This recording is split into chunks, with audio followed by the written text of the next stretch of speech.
Between June 1911 and June 1912, Sarah and Steven Pell had 600 apple trees planted in an orchard within the King's Garden and across the garrison grounds of Fort Ticonderoga.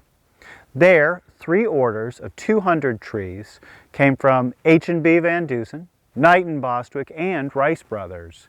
And they were at a time when over 1,000 varietals of apples were commonly recognized in America and commercially available.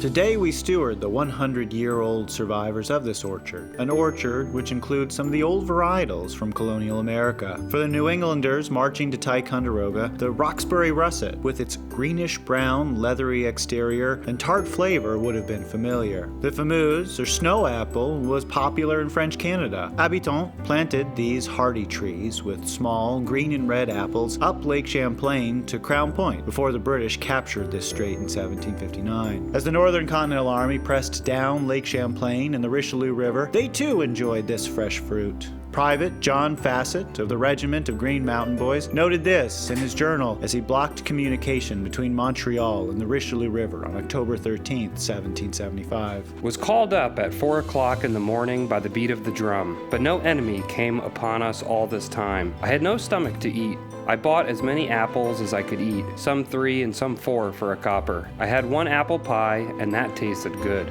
The apple trees of the King's Garden orchard were grafted, with shoots from existing trees grafted onto new root stock.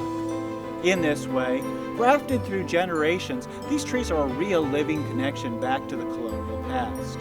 The taste of these heirloom apples is the real flavor of history which we bring to life each day in real time.